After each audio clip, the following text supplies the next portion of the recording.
Продолжуваме со емисијата. Како што најавивме, тука во студиото е политичкиот аналитичар Сотир Костов, кој има издадено едно ново обемно дело, кое е насловено како Политичката партија како бренд концепт, организација која учи, напредува, знае и умее.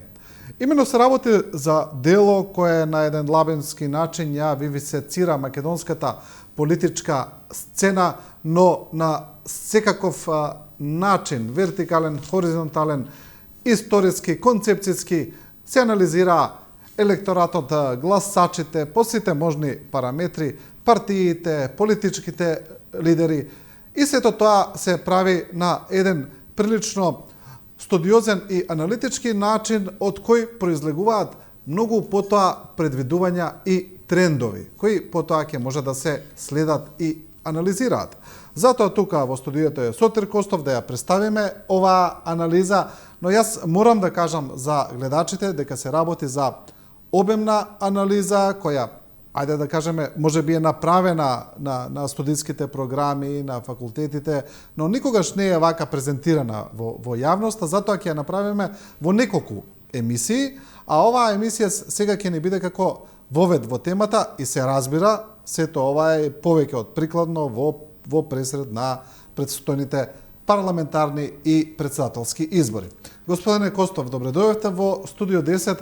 Ајде, како вовед, да видиме што сме подготвили. Добро ве најдов, добар ден за вас, од телевизијата, за тебе и за сите ваши гледачи, па и за сите македонци во Македонија и во светот.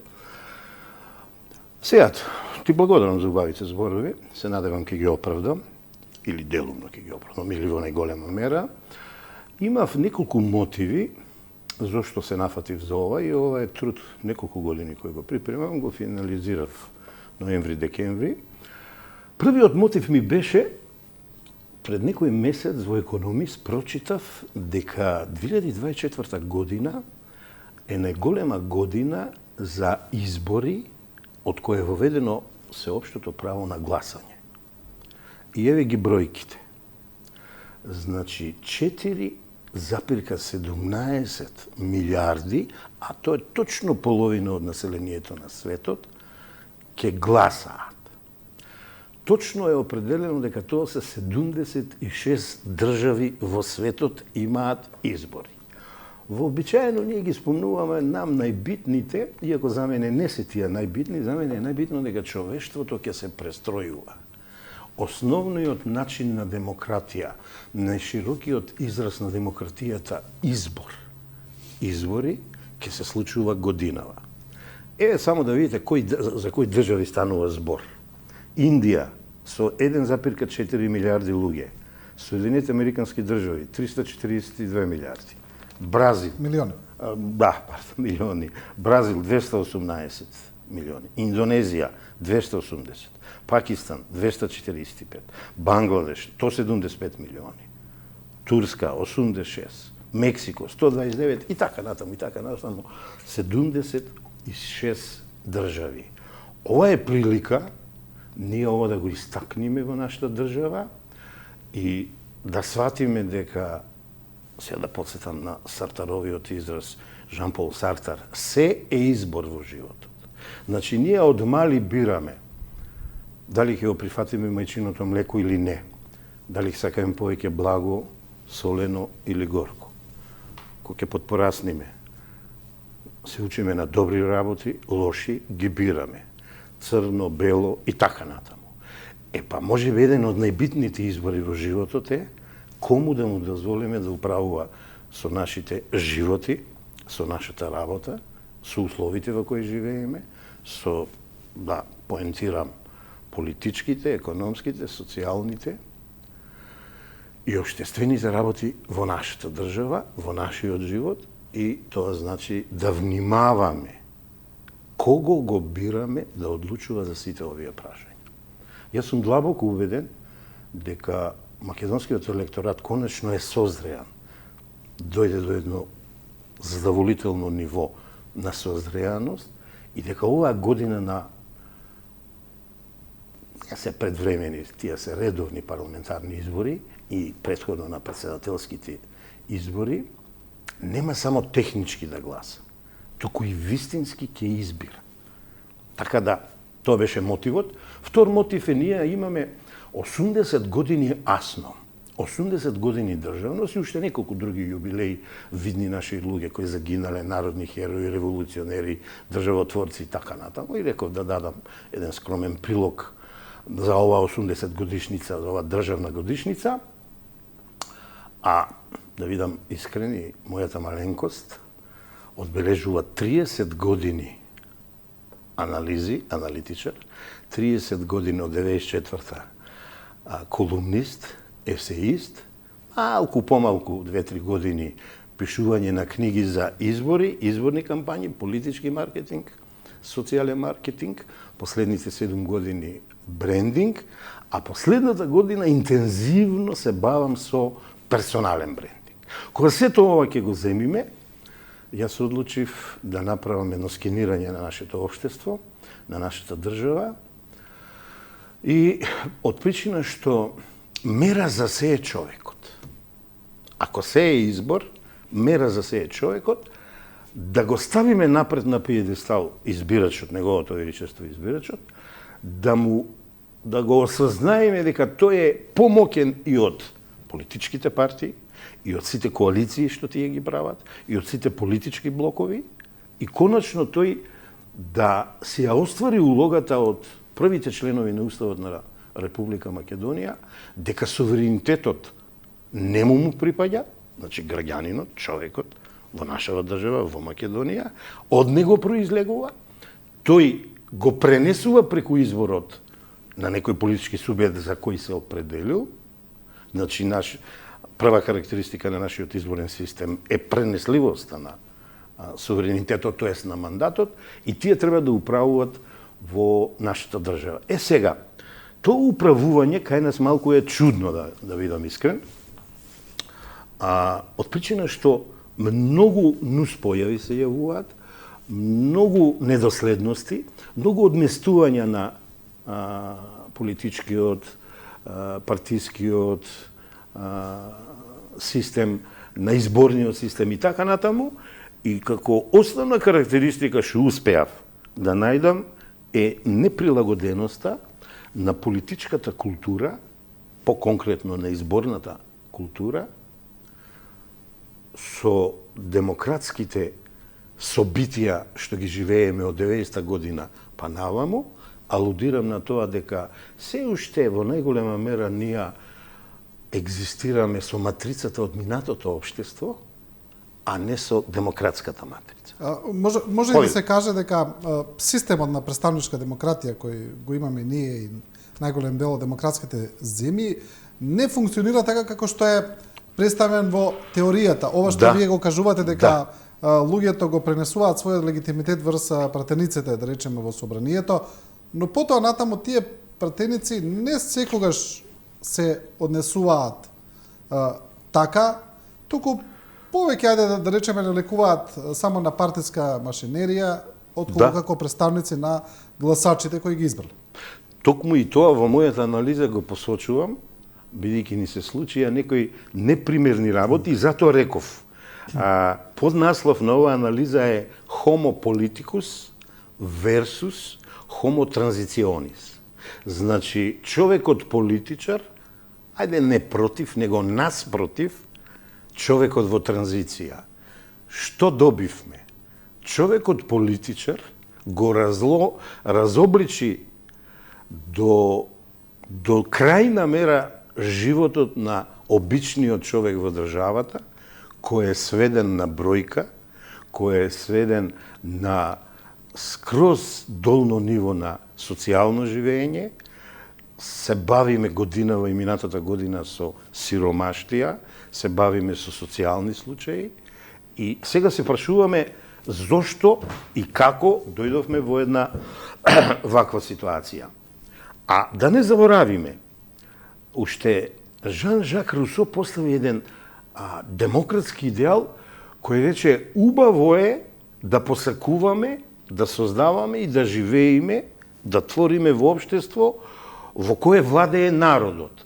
Ама тој додава, ама уште побитно е да воспитаме и да образуваме се мисле на образование, ама и да создаваме народ кој за таков вид на владење во демократија ќе биде способен тоа да го направи. Тој демократски идеал ние како да се оддалечуваме од него, а напротив треба да му се приближуваме. И во моја анализа јас најдов 20 травматски точки зошто ни се случува тоа.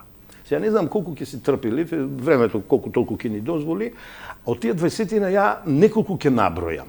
Значи, што допринесе... Добро, ова е секако вовед до анализата, треба да ги кажеме. Да. Значи, секако имаш и убави работи, ќе ги спомнеме и убавите. Значи, како прво, имаме смена на експертска влада на непринципиелен начин помеѓу двата блока, левиот и десниот. СДСМ, тогашен СКМ-ПДП и ВМРО-ДПМН. Зборуваме на почетоците. За почетоците, па оттаму корените, Ерик Фром вели, работата е во корените. Сакаме промени, сакаме радикални промени. Треба да дојдеме до корените за лошите состојби. Се обидувам ја ова да го направам. Зошто дрвото тргнало криво да расте? Бидејќи е криво насадено. Да. Втора травматска точка е првиот отклон во политичкиот систем, починатиот председател Киро Глигоров, по втор пат го дава мандатот на партија која има помал број на пратеници од она што има повеќе, а тоа е ВМРО-ДПМН. Не, се случи тој преседан, пред известно време се повтори тој преседан. Трета травматска точка е, мада таа е прва, изгласување на уставот без учество на албанците во Република Македонија. Тогаш не бевме свесни колку негативна појава ќе е таа и таа ни се рефлектираше и кулминираше во 2001 година. Не смеевме да дозволиме. Пазете,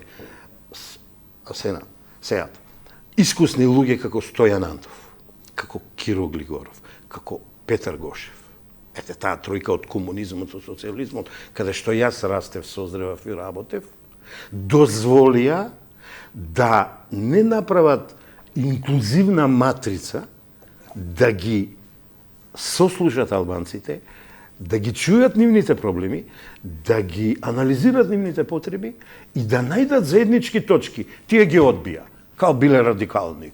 Не знам дали беа радикални, може би на прв поглед беа радикални. Одма друга нус појава, или рида ни се случи.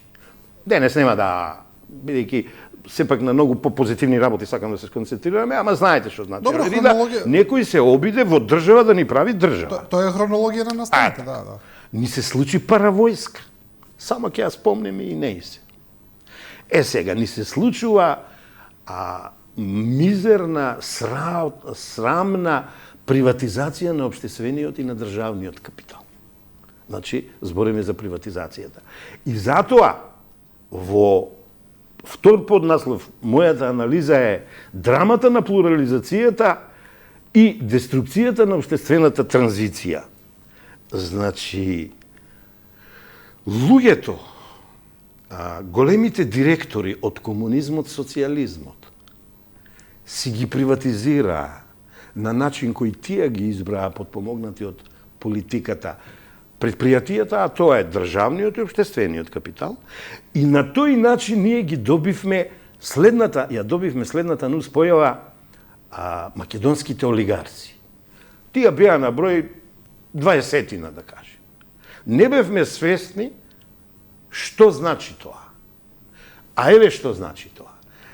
Армија невработени, армија на стечајци и армија на социјални случаи. И бидејќи оваа анализа е втемелена на научна основа, тука за прв пат ќе го спомнам Илијацевски социологот, кој даде невидена вивисекција во 3 книги, мислам, целиот тој проект му е човекот и општеството во транзиција.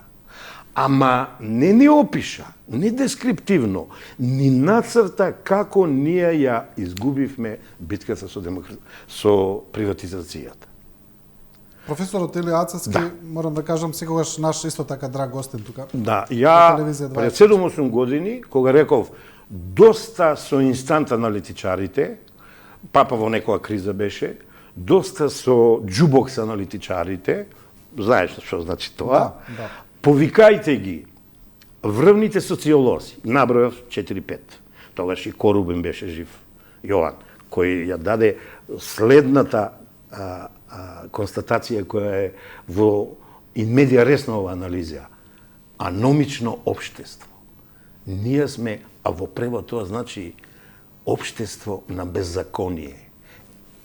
Пазите, не дека немаме закони. Беззаконие е една кованица, имаш закони, постојат закони, не ги применуваш, ги прекршуваш и тоа ти е малку, па потоа и не санкционираш. Ете, тоа е беззаконие. Ако почитуваниот Илија Ацевски таа анализа ја направи од 92 негде до 98, во 2004 година Јован Корубин ја направи анализата на аномично општество, од каде јас влечам аномични избори. Имаме подкуп на последните парламентарни, добивме дури институционална корупција. Ќе ја докажам со факти во следниве емисии. Тогаш не се свестивме, а тоа е 2004 година, ние сега сме 2024 година. Во една дистанца од 24 години требаше да ни се случат многу лоши работи за да сватиме дека овој професор бил во право.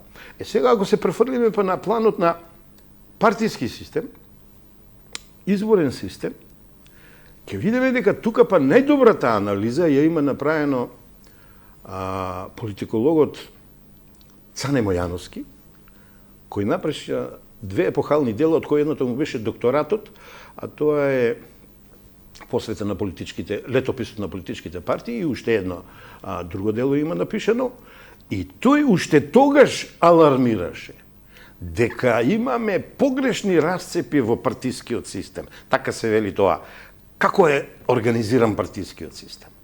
Тој прво кажа дека е на етничка основа. Тоа за граѓанско општество е погубно. И еве се покажа.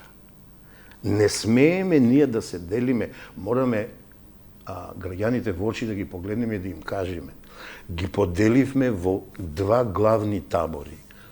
Македонски табор, албански табор, ако сакаш и три табори, и табор на мали етнички партии, се мисли на партиите на ромите, на србите, на бошњаците, на етничките заедници, да. На власите и така натаму, на сите што ги имаме овде.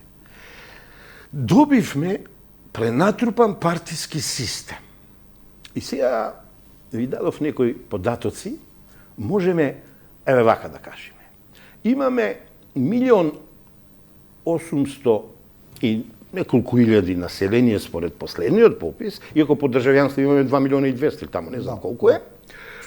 А имаме моментално активни 61 политичка партија, а до сега ако ги поделиме во три фази развојот на политичките партии, ќе видиме дека едно време имавме 140 партии, се направи едно луфтирање 2006 година, се намалија на 90-80 така натаму, па потоа пак имавме развој на политички партии, за да сега се стабилизира, ако така може да се рече, системот на 60 и нешто. Ајде да ги поделиме бројот на население со 61 партија, ќе видите пропорционално колку им паѓа на секоја партија. Пропорционално, велам. Катастрофално е. Значи, питата се дели на многу делови. Или електоралната пита. Можеме и број на бирачи да поделиме. Бирачи, да речеме. Да. Па види, населението и бирачи, и сега пазите, првата нус појава овде е. Број на жители резидентни во Република... Ја се извинувам само за режијата, ако може првиот телоп да го пуштиме, да разборуваме, тоа е телопот со бројот на бирачи. Вие зборувајте се слободно. Да. Вака сега, број на бирачи е безмалку еднаков со десетина илјади, дали се разликува, со број на жители резидентни во Република Македонија. Нонсенс ние правниците велиме. Тоа е нонсенс. Или со друга работа невозможно. Невозможно, ама еве возможно. И се одма ќе ви кажам. 2000 година во коалицијата ВМРО ДПМН Демократска алтернатива, аналитичкиот центар на вторава партија Демократска алтернатива работеше и откри една амплитуда ненормална на зголемување на избирачкиот список. Не можевме да ги најдеме корените, го замоливме коалициониот партнер да ни помогне, тогаш Данило Глигоровски, мислам, отиде амбасадор и негде сега можеби во странство живее. Истакнат член на ВМРО ДПМН, беше научник, професор, академска фела. Тој го проучуваше тој феномен или таа нуспојава и тој откри дека од 2004 до 2008 енормно се зголемува бројот на избирачите, а од 90 до 94 од 2008 па наваму во сите циклови, нормално, во просек, меѓу 12 и 15 илјади се зголемува избирачкиот список, а само тогаш 240 илјади. Има ли причини? Еве да ја подсетам. Тоа е наездата на државјанства во најголем број од Косово, во помал број од Албанија, се демократизираше едно време, се сеќавате кога беше флуктуацијата на населението во овој триаголник Албанија, Косово, Македонија. Тоа се 2004 година председателски избори, разликата беше голема. Очигледно ќе победеше во вториот круг председателот Киро Глигоров, наспроти Љубиша Георгиевски, ама штабот на коалицијата лева тогаш на СДСМ, социјалистичка либерална партија, измисли еден контингент додатен на гласови и прогласи победа на Киро Глигоров во првиот круг. Тогаш, отпосле се направија некои анализи, се виде дека тогаш се тие државјанства од Косово и Албанија. Сеат 240.000 државјанства или зголемување на избирачкото тело за 4 години е енормно многу. Има, ајде, вака, да ви тука малку да ви контрирам. Ајде. Еднаш, тоа е она, ајде да речеме, стара приказна за давање на косовските државјанства. Секогаш се зборуваше на бројка од 150.000. Ми се чини е повторувана, дека се дадени. Да. За време на владата на СДСМ 2002-2006, тогашниот министер за финансии Никола Поповски на една дебата во собранието излезе и рече дека тоа е невозможно или дека тоа е нешто што е кажано, се повторува, не е точно, бидејќи тој излезе со податок дека од 92 до 97 ми се чини беше, се издадени во земјата вкупно, сега не ме држите за збор, тоа беше многу одамна, низ магла ми е, но главните контури ми се у глава, се издадени околу 76-7 државјанства, ама вкупно. Е сега, знаете како, тоа е на сите што се издавани во Македонија за тој период. И затоа вели едноставно бројката од 150.000 е невозможна. Да. И на некој начин тоа е поби таа теза тогаш. Океј. Неточно побивање. Еве ги фактите. Мислам, ви дадов едни прегледи, движење на бројот на гласачите во единствениот избирачки список на Република Македонија, каде што ќе видиме. 1990 година е најмал, 1.452.000, 2017 е најголем, 1.814.600. Ово е локални избори, ово е парламентарни избори. Е сега, ќе видите ваму каде што е движењето, па сега на излезноста, на зголемувањето на избирачкиот список, дека... Што е излезноста? Не, зголемувањето на избирачкиот список, дека од 2004 до 2008, без малку периодот што го посочувал почитуваниот министер, е 212.217. Како прво, ние немаме таков наталитет. Проучено е тоа, бидејќи ја не работам сам, со еден симпатичен мал тим работам, проучено е тоа, ние немаме таков наталитет. Второ, имаме таков прилив на државјанства. Зошто ние сега немаме таков прилив на државјанство? Се извинувам, но сепак се работат за две различни категории. Вие зборувате за зголемување на избирачки список, а не за зголемување на државјанство. Да, ама избирачкиот список се живи луѓе. Државјанствата се исто живи луѓе. Државјанството е услов да си ставен на избирачки список. Тука сме. Сега, тука сме. Но ги немате податоците за државјанство. Така? Еве ги, 220.000 викат дека се сега. Иако велат нерезидентни во светот сме 260, 1.800.000 и нешто се резидентни, пак има дискрепанца, ама не е од 212.000. Ова сум вадел јас од статистика, од Државниот завод за статистика. Ова е веродостојно и од ДИК. Како може, например, од 90 до 94 да е умерен порастот, да е нормален, да и порастот на избирачки список кореспондира со порастот на прилив. Како се зголемува? Прилив на Нормално со наталитет. 18 наполнување 18 години и за нов гласање, број на државјанства. Проверено е дека немаме такав прилив на полнолетни и дека имаме прилив на државјанства од тој период.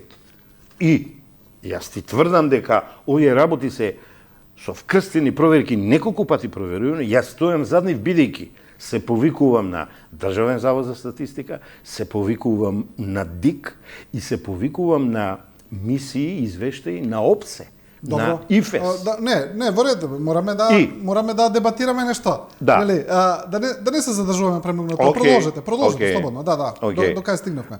Сега, дека имаме изместено, што реков, нуспојави во поглед на зголемување на избирачкиот список, да. Изборниот систем, нам ни кажува, и дека имаме апатија кај избирачите, нам ни кажува, сега ќе одиме со бројки, излезноста. 90-та година било 84 прв круг, 76%. Повторно, ја повикувам мрежите да ги пушти повторно истиот, првиот елоп. Зборувајте се вие, да, тоа е излезноста, да. Еве ќе го завртиме тркалото 30 години, ќе дојдеме до 20 година, 2020, и ќе видиме дека излезноста е 52%. Тоа е голем пат. Тоа е 32% пат на излезност, на избори, а 30 години поминат пат демократија. Тука имаме константа. Значи, имаме константно намалување на излезност. Да, со една мала амплитуда кога е стабилизирано, ама потоа пак почнува да опаѓа. Сега, кој е тој феномен, од каде ги влече корените тој феномен да имаш намалена излезност во веќе 30 години развој на демократија? Тука може би треба да подсетам на еден човек кој се вика Ралф Дарендорф. Тој е еден германски политиколог кој уште 92 година не опомена, вака од прилика ни рече: земјите од Источна Европа, каде што ние спаѓаме и Балканот, вика, ја сменија власта за 6 дена. Ги сменија законите, легислативата за 6 месеци. Институциите ги подсуредуваа за 6 години, ама вика, ќе им треба 60 години да го сменат начинот на размислување, организирање и действување. Па сега, дали си приметил дека ние тие 6 години ги истрошивме 50%? Ние дојдовме сега 30 и кусур години демократија. Значи, веќе сме ги трошиме вторите 30 години.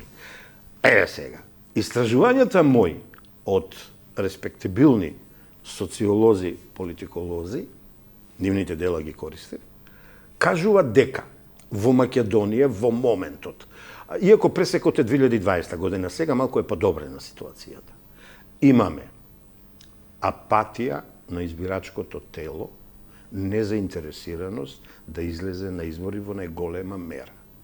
Тоа се, и така се создава онаа група неопределени гласачи, кога оние што лошо стојат на овие, како ги викат, истражувањата велат, овие неопределените ќе се определат за нас. Тоа е, значи, неопределените, имаме зголемен број на луѓе кои групата малку се интересираат за политиката, се зголемува нивниот број, и имаме зголем број на луѓе кои не ја сакат, не ја разбират политиката. Овие три категории не доведоа до 52% излезност на парламентарните избори 2020 година, која, веруваме, е на граница на легитимност. Бидејќи ја создававме демократијата во 90-та година со 84%, со 72%, а сега ја живееме кога треба да ја надоградиме, да додадиме или да сме досега додале додатна вредност, да е на повисоко квалитетно ниво, не имаме пат. Пошто видите, ако демократијата е инклузивност на граѓанинот избирач, ако демократијата е заживување на граѓанското општество покрај партиите, политичките партии, тоа значи дека и бизнис секторот како трет сектор, тоа значи дека рамномерно треба да ни се развиваат овие три сектори. Што добивме? Енормно развиен бизнис сектор, ама приватен сектор. Погрешно развиен или тргнат по погрешен пат политичкиот сектор, тоа се политичките партии, бидејќи преку појавите, и сега доаѓаме до сршта на проблемот, на непотизам. Своји луѓе, роднини, добиваат се и се што. На кронизам, соработници, пријадели, добиваат преку леп погача. Така се создава корупцијата. А бидејќи имаме агресивен бизнис сектор, од кој еден дел се одметнува во криминални води, доаѓа до спој на овие структури коруптивни со, ете би го рекол, криминогениот сегмент од нашето општество, или ајде да бидам поостар, со криминогеното подземе во државата. Симбиоза. И сега, ја ќе подсетам дека пред 3 години во еден подкаст, меѓу првите зборев дека во Македонија мафијата има држава. Бев нападнат, без аргументи, дека сеам страф и не знам што све, дека тоа не е точно и така натаму.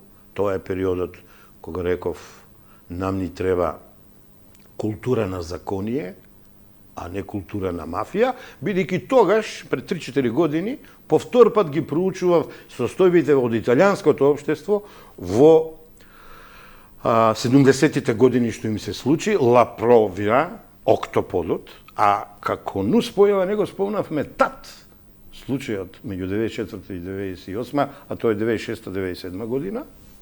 Тогаш Бранко Црвенковски збореше за Октопод.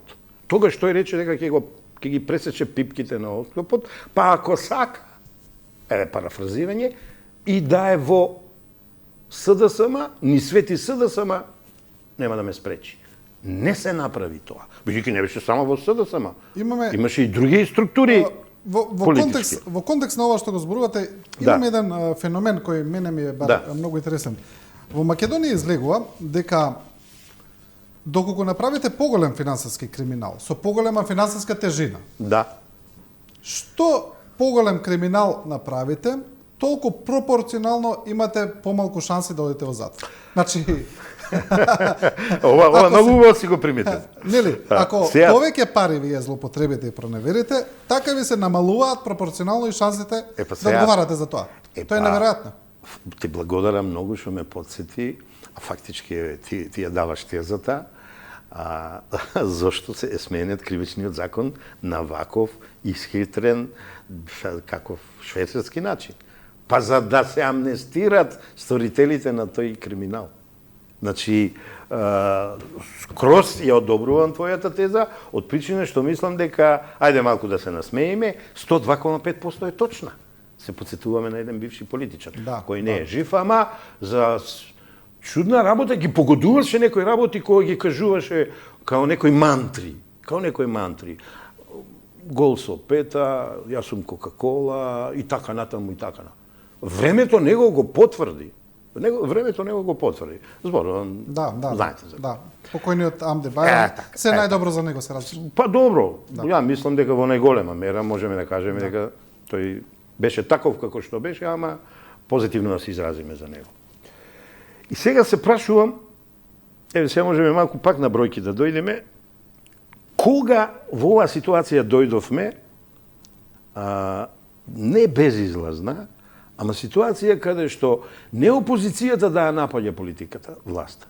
Во коалицијата на власт едни со други се напаѓаат, едно разногласие имаме, не знаеш чија нота е исправна. Кога анализирав кога Македонија така драстично опадна на сите овие полиња, дојде еден момент за кој ја не бев свесен, да ти кажам. Ги анализирав сите избори, иако неволно тргна во таква анализа, бидејќи станува збор за албански табор, македонски табор, од 2002 до 2020 година сите избори според системот пропорционален 6 изборни единици. Што приметив? Приметив дека годината 2016 година, кога во македонскиот табор имаме 100 пратеници, во албанскиот табор имаме 20 пратеници, и се пази се, односот е 5:1. Нам ни се случува да партија од албанскиот табор и го изневери партнерот на кој му ветил дека ќе прават коалиција. Као денес се договориле. Утре ден тоа сомнува нов ден, како вели ние во Кочани, нова на фака велиме, тој кажува не, спомнува телефонски разговори, она, не, може би и не е битно што довело да се промени работата. Мислам дека зборувате за 2016. Да, 2016 реков, да не сгрешив за оваа година. Кога да ве слушнав 2020, не е Не, важно. 2016. Да. Тогаш СДСМ има 49 пратеника, ВМРО има 51, ДУ има 10, БС има 5, Алијанса има 3, ДП има 2, вкупно 20. Овој е најголемиот сразмер македонски албански табор, другите се. Еве, на пример, 2002 година имаме 3,5 спрема 1, 94 на 25.